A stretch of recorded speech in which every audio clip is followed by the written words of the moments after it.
First of all, I would like to thank for the opportunity of being a member of this economic governance research group and to discuss very interesting economic topics together. My topic today is dealing with the contested areas of national direct tax systems with EU law. If we look into the text of primary EU law sources, the Treaty of the European Union and the Treaty on the Functioning of the European Union, we can find very few direct tax related provisions. However, there are two sets of rules which are particularly relevant in this field, and these are the fundamental freedoms and the state aid rules.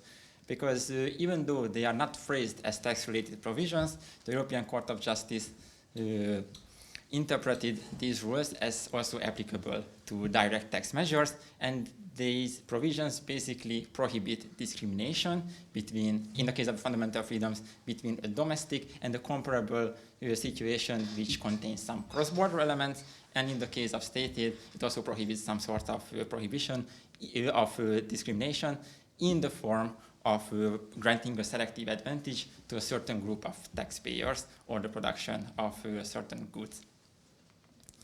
And there are many things going on in the jurisprudence of the European Court of Justice. Today, I would like to focus on two aspects. One is the challenge of progressive turnover-based taxes in the light of the fundamental freedoms and state aid rules.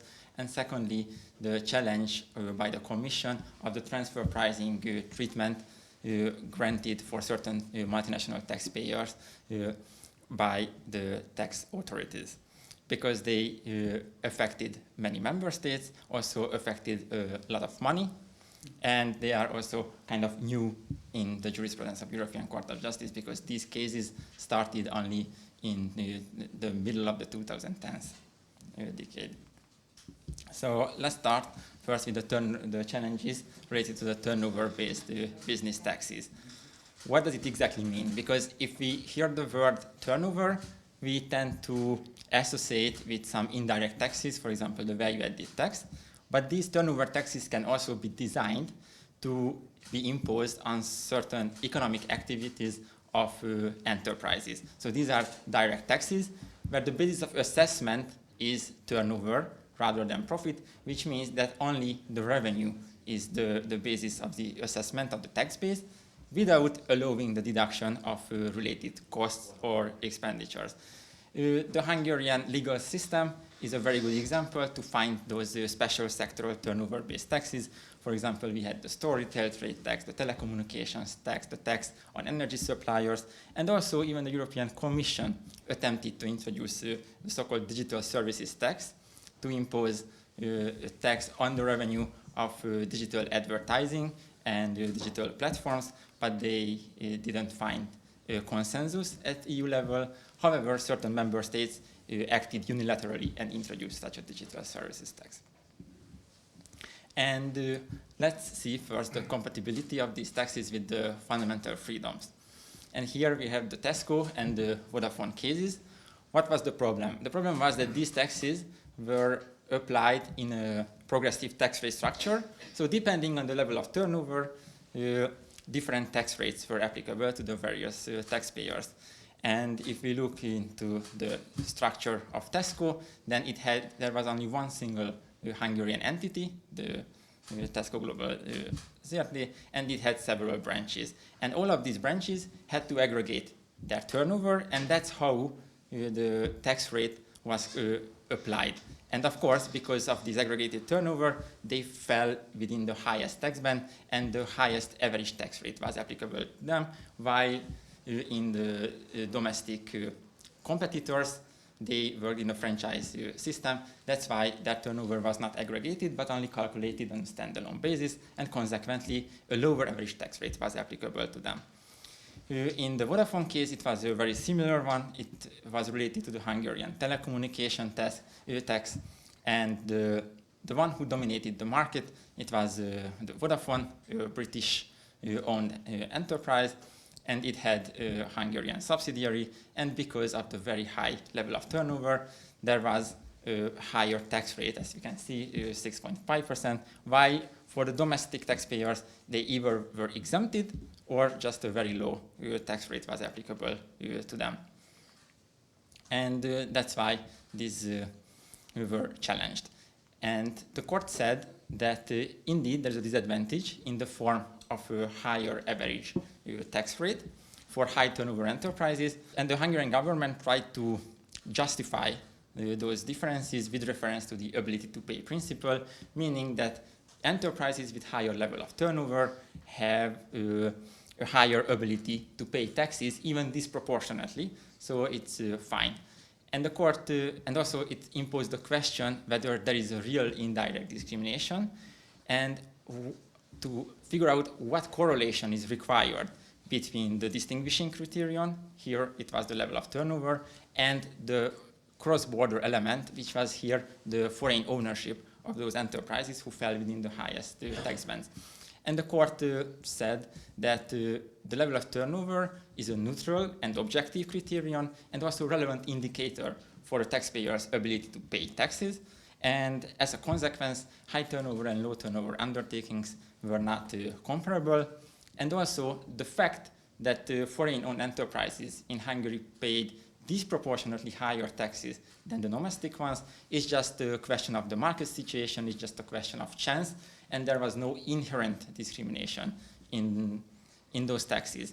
So it seems that the court took a quite strict approach on the indirect discrimination test because it required some logical likelihood that the seemingly objective distinguishing criterion will affect less favorably foreign-owned enterprises, and in those cases it didn't find it proven, and as a consequence there was no breach of the fundamental freedoms. And taxes with very similar design were also challenged in the light of the state aid rules, which is not so surprising because if we think about it, when there is a less favorable treatment for some taxpayers, the same also means that there's a more favorable treatment and advantage for other taxpayers. So they are basically the two sides of the same coin. And the Commission challenged, for example, the Polish retail trade tax and the Hungarian advertisement tax, which were both levied on the level of on the turnover in a progressive tax rate structure. And basically the Commission argued that because of this progressive tax rate structure, it cannot form part of the reference framework, the ordinary system of taxation, because it should be turnover taxes with one single tax rate. And anything that deviates from it in the form of a higher tax rate, it's not part of the reference framework. There is a deviation which grants a selective advantage for low turnover undertakings. And also it stated that justifying such a distinction by the ability to pay principle is extrinsic to the tax system because it's a social justice redistributive objective, and that's why it cannot justify such a distinction. And here the court took a very similar approach as in the fundamental freedom cases and emphasized the tax sovereignty of the member states, which according to the court includes that they can design any type of taxes, including turnover taxes, even in a progressive tax rate structure. Because it's in principle, it's fine, even if the court acknowledged that if we want to pursue the ability to pay principle, maybe a profit-based taxes where we allow for the deduction of the related costs is permitted is a more precise indicator, but also it's not manifestly inappropriate for the member states to pursue such an objective in the light of turnover-based taxes. And as the Commission, according to the court, didn't manage to prove that there was a manifest discrimination or this was a manifestly inappropriate pursuit of this objective, that's why it annulled the Commission decision and stated that those taxes did not amount to unlawful state aid. And in the second part of my presentation, I would like to focus second set of rulings of the European Court of Justice, which concerns the transfer pricing treatment in the light of the state aid rules. Why do we need transfer pricing rules, first of all? Because 70% of international trade takes place between associated enterprises who are under a common ownership, so basically they form one single group. And if there are independent enterprises, then it's obvious that whenever they have a transaction, the price that they agree on, it will be driven by market forces. The same does not happen when there are related enterprises because they have an incentive to shift profit by way of mispricing from a high-tax jurisdiction to a low-tax jurisdiction. So that's why many member states introduced the so-called arm's length principle, that for tax purposes, those mispricing must be adjusted in order to reflect the market-based outcome. And there is also a transfer pricing guidelines issued by the OECD. It is a non-binding instrument that contains very detailed guidance on how to apply the so-called arm's length principle. And in many member states, especially in the Benelux states, very beneficial transfer pricing treatment was given for certain multinational enterprises. It was relatively secret. However, in 2014, thanks to the LuxLeaks scandal, it became known to the public how little taxes were paid by those companies in those member states, and the Commission started investigation and found that there was unlawful state aid for Apple, Amazon, Starbucks, Fiat, etc. And just to, I don't want to go into technical details, but just to see how this whole system worked, there's a case study for Apple. There were some Irish incorporated companies which were not tax resident in Ireland because there was a mismatch of residency rules between the US and Ireland, so they were so-called stateless companies with some Irish branches. And those branches only carried out very routine functions for the functioning of the whole group structure, engaged in procurement or the distribution of products or manufacturing of products. While at the same time, those stateless head offices, which were not tax resident anywhere, and that's why not taxable anywhere, they owned all the intellectual property of Apple to sublicense for the European market. And of course, as a result, they received a very high amount of royalty, and this royalty was paid by the other group companies. And as a consequence, they could reduce their profit in those member states where they operated. Thanks to a special cost-sharing agreement. It was also fine for US tax purposes because of the check-the-box rules. It basically switched off the US anti-avoidance rules, so it was also not challenged by the US. And it is worth taking a look at the final result, that in the European market, Apple paid basically in Ireland less than 1% of effective tax, in the UK less than 2%, and in many other market jurisdictions, basically there was no profit because everything was shifted to literally nowhere. And the Commission had two arguments. One was the exclusion approach that, okay, if the intellectual property is allocated nowhere, then it should be allocated to Ireland. Of course, from a transfer pricing perspective, it's a totally nonsense. Also, the General Court had the same opinion. And the second line of argument of the Commission was that even if we accept that the intellectual property was allocated to the stateless head office of certain Irish companies, still the wrong transfer pricing method was applied in a wrong way, and that's how profit was shifted out of Ireland.